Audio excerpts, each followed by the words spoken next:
So Kobe Bryant passed away the other day at only 41 years old. It got me a little bit shook. It was crazy.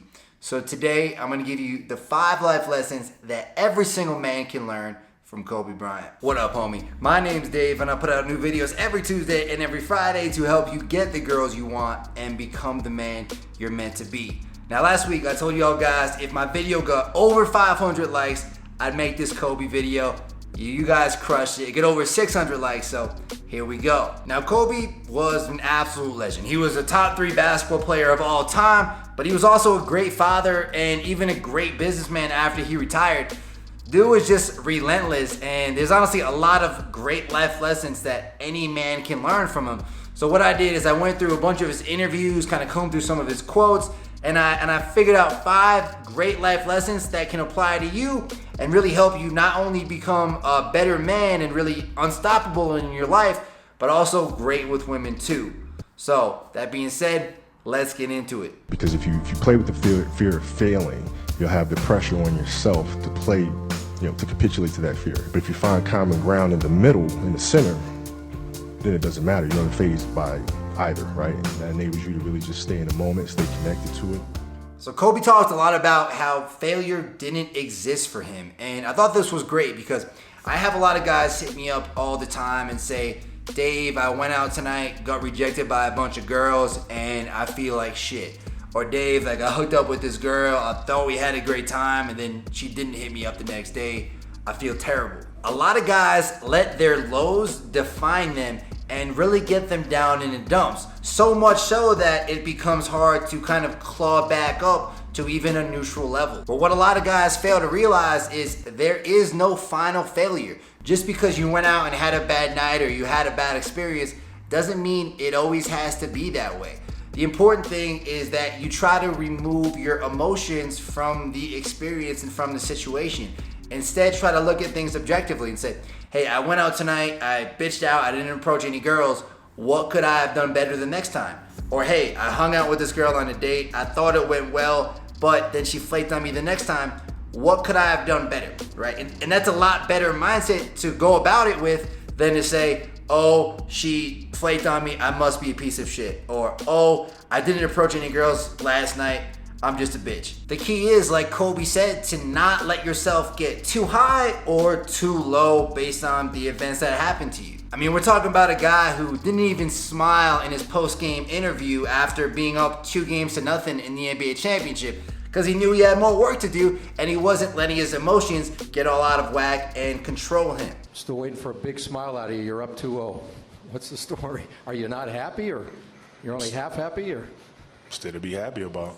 You're up 2-0. Job's not finished. So yeah, always be prepared to keep yourself in check. Acknowledge your successes and be ready to build on them, but also acknowledge your failures and be ready to tweak and fix them so you can do better the next time around. That's how Kobe did it. If I got to fight to get you in the gym, that's a problem. That's a problem. You want players that are gym rats, players that want to be in the gym, that want to work. And then from there, you build on top of that. But if you're lazy, man, I don't want to talk to you. I don't want to deal with you. You're going to make me feel dumber. Now, there's one kind of funny way that me and Kobe are actually more similar than I originally thought. This is one thing I didn't expect, and it's that he also hates jamokes. See, Kobe was not the type of dude who could have some useless idiot jamoke on his team who wasn't willing to work hard and get to the next level and become their best selves. When he encountered guys like that, maybe a guy like Smush Parker, he wouldn't pass him the ball, he wouldn't pay him any attention, and he'd probably try to get that dude shipped out of there. And the triple team question was a good question. Well, it depends who's on the team. If I got Smush Parker lagging behind me to shoot, you'll shoot you best every believe time. I'm shooting that motherfucker. 100 shots. If I got D Fish back there, I'm kicking that shit back. And that's what you gotta do in your life too. You can't let these useless idiot jamokes hang around you and bring you down because that's all they're gonna do. They're gonna try to give you shitty advice like, bro, you shouldn't try to kiss her on the first date. Or, bro, you don't have enough experience with girls. Or, bro, why do you even try? But the thing about jamokes is they don't have any self-awareness, they don't work hard on their own lives, and they're often just projecting their own insecurities at you.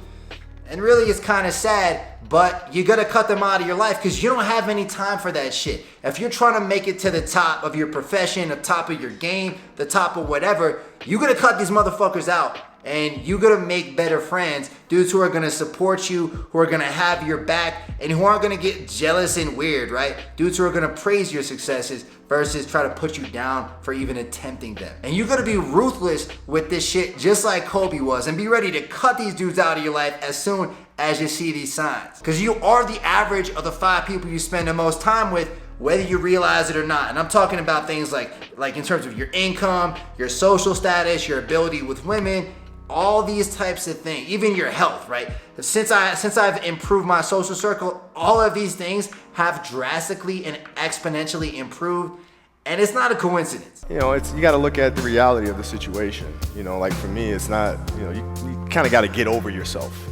Like, it's not about you, man. Like, oh, okay, you feel embarrassed. You're not that important, right? Like, you're worried about how people may perceive you, and like you're walking around and it's embarrassing because you shot 5 air balls.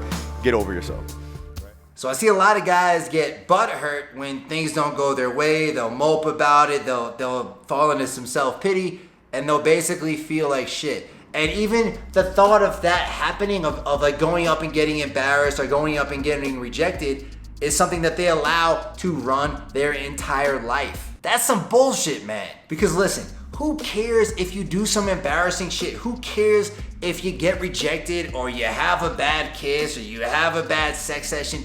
Who really cares? One thing that I love that Kobe just said here was that, hey, you're not that important. If a 5-time NBA champion, one of the best basketball players of all time, can check his ego enough to realize like, hey, I'm not that important, then the rest of us can do the same. It's all about realizing like, hey, the world doesn't revolve around you, so it's okay if you fuck up. It's okay if you don't do your best in one time or another, as long as you have the mindset like, hey, I'm gonna come back, I'm gonna fix these mistakes that I made, and I'm gonna do better the next time. So being willing to go out there and do something embarrassing or to make some mistakes is a lot more empowering than letting the fear of making those mistakes hold you back from even trying. Just remember, you gotta suck at something before you can really get good at it. And you know, and then my competitiveness inside was like, no, I'm gonna do something in the next 20 years that is better than these last 20.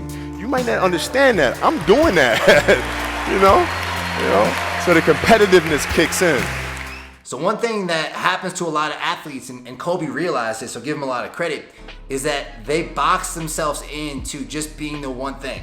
Like they play football, they play basketball for 15 years, and that's all they feel like they can do. And a lot of people in their lives in general feel this same type of way. Like maybe they'll major in something in college and they'll feel like they have to do that for their entire life. Or maybe they have a certain ability or a certain lack of ability and feel like that's how they're gonna be forever. But what Kobe talks about here is that you can reinvent yourself. Just because you're one way at one time doesn't mean you have to be that way forever. Kobe realized this and said, you know what? I am gonna reinvent myself. I'm not just gonna let my last 20 years in basketball dictate my next 20 years. I'm gonna attack these next 20 years with that same type of competitive drive and spirit, and I'm gonna be the best. I'm gonna create even greater shit. And what did he do? He won either like a Grammy or an Emmy within the first 3 years of being retired. He continued to be the great father that he always was, and he refused to let up just because his basketball career was over, which so many other athletes have done in the past once their careers are done. So for you, be very careful about putting yourself in your own box. Maybe you put yourself in the box that you suck with women and you can never get better.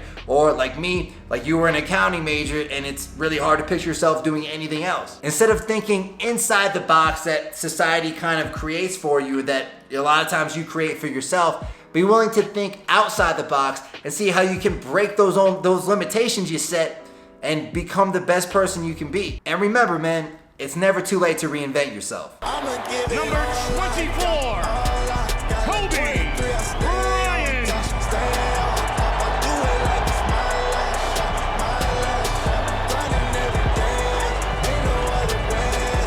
Now, there's a lot of great lessons you can learn from Kobe's life, and we've covered just a few of them here. But there's also a pretty big lesson you can learn from his untimely death. And I think one of the reasons why his death hit us so hard is because he seemed like he'd always be one of those guys who'd always be around. He'd be on the sidelines, he'd be hanging out, he'd be crushing it in his other endeavors. He was just a legend, and it's hard to imagine him just being gone so early. He died at 41, but man, He squeezed a lot of life into those years. And the big lesson that we can all learn from that is we don't really have time to fuck around here. Like, the clock is ticking on all of us.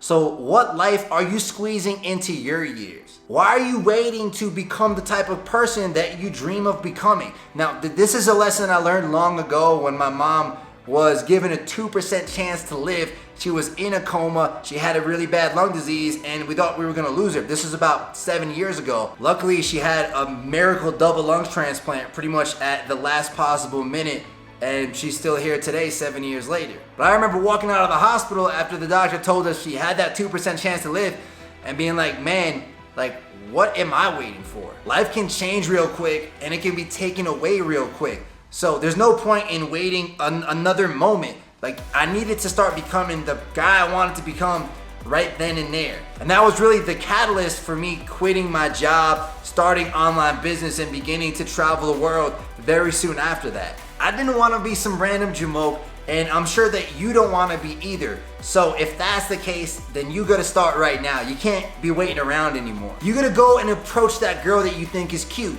You gotta start a side hustle and start making some extra money so you ain't broke anymore. You gotta stop being okay with mediocrity and drive yourself to get to that next level. Your time is now, and you gotta take advantage before it's too late. You gotta squeeze that life into your years, cause hey, the clock is ticking and you don't know how much you got left. R.I.P. Kobe.